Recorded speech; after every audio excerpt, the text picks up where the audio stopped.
اگه همراه باشه میتونه نتایج فوق‌العاده رو برای کاربران داشته باشه. به همون خاطر سعی کردیم توی این دوره تمامی اون مباحثی که بهتون یاد میدیم اول پروژه محور باشه و یا جامع باشه و این میتونه خیلی نتایج فوق‌العاده رو به همراه داشته باشه. ما توی این دوره آموزشی 4 فصل رو در خدمت شما خواهیم بود که 22 ساعت آموزش قدرتمند از مثال‌های واقعی سازمان‌ها و پروژه محور خواهد بود که در فصل اول برای شما مباحث مقدماتی اکسل، چون این آموزش هی آپدیت میشه و یک آموزش جامعی هست، به همون خاطر سعی می‌کنیم تمامی مباحث به صورت کاربردی و آپدیت شده باشه. این آموزش در ابتدا 17 ساعت بود که ما سعی کردیم بنا به درخواست خیلی از دوستان این آموزش رو آپدیت کنیم و 5 ساعت آموزش مقدماتی اکسل، اونی که خیلی مبتدی هست و هیچی از اکسل بلد نیست، رو در کنارش قرار بدیم و در 17 ساعت تونستیم 3 فصل پیشرفته و فوق پیشرفته نرم افزار اکسل رو با هم کار کنیم که بیش از 50 تا داشبورد مدیریتی رو با شما صفر تا صد کار کردیم، قدم به قدم تمامی مراحل رو گفتیم و اینکه چطور شما فرمول نویسی پیشرفته رو داشته باشید، اینکه چطور ترفند و تکنیک‌های اکسل رو به کار ببرید تا بتونید در نرم افزار اکسل حرفه‌ای بشید و اینها مهارت‌هایی هستن که به نظر من اگر بلد باشید توی هر حیطه‌ای که هستید از نرم افزار اکسل استفاده کنید و این دریای گسترده میتونه کارهای روزمره شما رو خیلی حرفه‌ای‌تر مورد کار قرار بده. به همون خاطر ما توی فصل اول بعد اینکه پیش نیاز 5 ساعت آموزش مقدماتی رو پیش بردیم، توی فصل اول سعی کردیم تمامی اون مقدماتی که نیاز هست، ما از طراحی داشبوردهای مقدماتی گرفته که پیش نیازهایی برای خودشون داره تا فرمول ها رو بتونیم به کار ببریم و اون مباحثی که به ما یاد میده چطور در مباحث و پروژه های خودمون ایده هایی رو به کار ببریم. در فصل اول راجع به این مباحث سعی کردیم خیلی صحبت کنیم. به همون خاطر فرمول نویسی پیشرفته یکی از مقدمات این نرم افزارها هست که ما خیلی به صورت کاربردی و کامل و جامع اونها رو پرداختیم و 0 تا 100 اونها رو گفتیم. در فصل دوم مباحث پروژه محور از جداول محوری، حالا پیوت تیبل و خیلی جامع سعی کردیم تمامی اون چه که نیاز هست یک قدم نزدیکتر بشید به گزارشگیری حرفی، اونها رو همه رو گفتیم و همه این مباحث در قسمت‌های مختلف که سعی کردیم در بیش از 50 تا داشبورد مدیریتی رو کار کنیم، همه به صورت پروژه محور هست. یعنی یک داشبورد رو شاید یک نفر بگه که من نمیخوام داشبورد یاد بگیرم، ولی فرمول نویسی پیشرفته رو با مثال‌های واقعی میشه خیلی خوب گفته. شما فکر کنید که من میتونم در عرض 2-3 ساعت آموزش کاربردی از نرم افزار اکسل رو بگم، ولی ریبون ها رو معرفی کنم، بگم فرمول نویسی چطور هسته، ولی خب این آموزش به نظر من خیلی کاربردی نخواهد بود. اگر بخواید یک نرم افزار رو کاربردی یاد بگیرید، باید مثال‌های سازمانی، مشکلات روزمره سازمان‌ها که ما جمع می‌کنیم از سوال کاربران، اونها رو در دوره به کار بردیم و این آموزش میتونه اون نتایج فوق‌العاده‌ای که میده از اون مثال‌های واقعیش باشه که سعی کردیم در فصل سوم هم به صورت خیلی پیشرفته فرمول نویسی، ترفندها و تکنیک‌هایی که از ابزارهای مختلف که اگر چند تاش رو بگم مثلا میتونم از کاندیشنال فرمتینگ بگم، ساب توتال بگم، ادوانس فیلتر بگم، یا اینکه خیلی موضوعات فلش فیل بگم، از ابزارهای دیولپر بگم برای طراحی داشبوردهای مدیریتی، یا ابزارهای اسلایسر و اینها برای طراحی گزارش‌های و نمودارهای پیشرفته که ما سعی کردیم خیلی پیشرفته در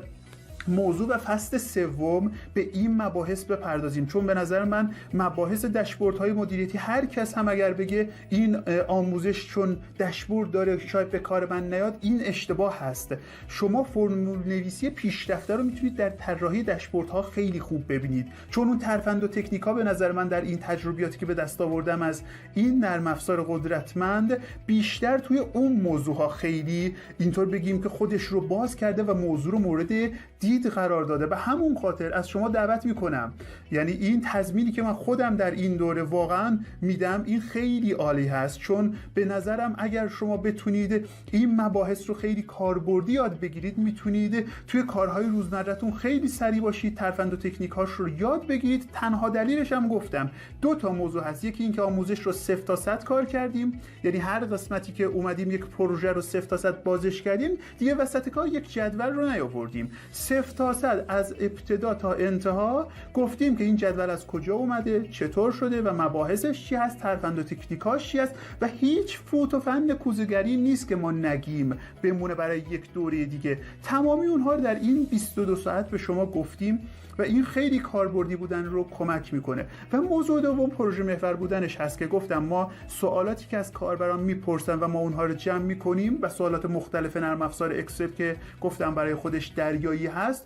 اونها رو در این دوره به کار بردیم و اینها میتونه نتایج فوق العاده ای رو برای شما بده. پس اگر با من همراه باشید بهتون قول میدم که این نرم افزار رو خیلی عالی یاد بگیرید و نوک قله مثل همیشه میبینمتون.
ممنون از این که تا این لحظه از این ویدیو رو مشاهده کردید. تا انتهای دوره با ما همراه باشید تا اگر تردیدی در شرکت در این دوره رو دارید مطمئن باشید که به نتیجه فوق‌العاده خواهید رسید، چون در این ویدیو سعی خواهیم کرد به مراحل و نکاتی که برای شما اون ترفند و تکنیک ها رو گفتیم رو به نمایش بگذاریم که بتونید اون نتیجه کافی از این دوره رو ببینید که چه اتفاقی خواهد افتاد و در انتهای این دوره به چه نتایجی خواهید رسید. دیگه ما فکر میکنم کامل ترین توضیحی که میتونستیم در مورد این دوره بدیم این بوده که بتونیم اون پروژه محور بودن رو رعایت کنیم که اگر مشاهده میکنید در تمامی مراحل سعی کردیم اون رو رعایت کنیم. مثالهای واقعی سازمانها رو سعی کردیم به کار ببریم تا اون مباحث خیلی جذابیت کافی داشته باشه برای کاربر تا سر یک ویدیو 40 دقیقه‌ای هی اون رو قطع نکنه، چون واقعا مراحلی که در این مباحث خواهیم گفت خیلی میتونه جذابیت داشته برای کاربران و 0 تا 100 اون رو با هم دیگه کار کردیم که توضیحاتش رو در ابتدای ویدیو داشتیم که تونستیم به این مباحث برسیم که اطلاعات 0 تا 100 بوده و تمامی اون مراحل و نکات و ترفندها و به قول معروف فوت کوزه‌گری تمامی اونها رو با هم دیگه کار کردیم و تمامی این مباحث و داشبوردهای مدیریتی که با هم کار میکنیم همه اطلاعات واقعی هستن و اگر مشاهده کنید همه اون مراحل که 0 تا 100 با هم دیگه پیش میریم اطلاعات واقعی هستن که میتونه به شما اون نکات کلیدی رو یاد بده و اون ترفند و تکنیک ها رو به کار بردن خیلی میتونه مهم باشه، چون خیلی از کاربران ما هستن که مسلط به اکثر توابع در اکسل هستن ولی بلد نیستن چطور ایده هایی رو به کار ببرن که مثلا خیلی از کاربران رو داریم که در بانک، در اینطور بگیم که شرکت های مختلف حسابدار هستن، افراد مالی هستن، مدیر هستن و مسلطن به اکثر توابع ولی نمیدونن کدوم تابع رو کجا به کار ببرن. ما در این دوره به جز این که بتونیم مباحث رو پوشش بدیم بیشتر سر ایده های کسب و کارها با هم دیگه صحبت کردیم که در کدوم مراحل کدوم فرمول رو اگه به کار ببرید کدوم پروژه میتونه خیلی مفید باشه براتون. به همین خاطر اینها به نظر من میتونه نکات کلیدی یک آموزش باشه که شما علاوه بر این که بتونید به کاربرانتون نکات کلیدی و ترفندها رو بگید، اونها ایده هایی رو از شما یاد بگیرن و ایده هایی که به کار میبرن توی این پروژه ها میتونه مشکلات روزمرهشون رو کمتر بکنه و این خیلی میتونه کلیدی باشه در یک آموزش. و همونطور که میبینید ما تمامی ابزارهای داشبوردهای مدیریتی که من چند نمونه فقط از اینها، حدود 50 تا از این داشبوردهای مدیریتی رو کار کردیم که فقط چند نمونه از اینها رو به نمایش میگذاریم که ببینید چطور این داشبوردها رو کار کردیم. و اینطور بگم خدمتتون که این داشبوردهای مدیریتی به صورت کاملا حرفه‌ای از ابزارهای دیولپر و حالا میشه گفت ابزارهای دیولپر قسمتی از این میتونه باشه، ولی اکثرا از اینطور بگیم که ترفند و تکنیک ها سعی کردیم استفاده کنیم در موضوع های داشبورد مدیریتی که چند نمونه رو فقط به شما نشون میدیم که چطور این مباحث کار شده.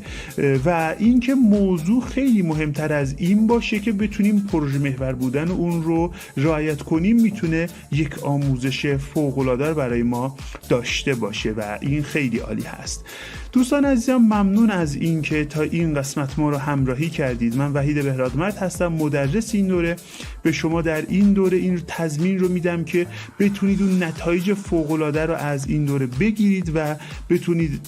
در یک دوره ثبت نام کردید که بتونید اون فوق‌العاده بودن رو داشته باشید و این تضمین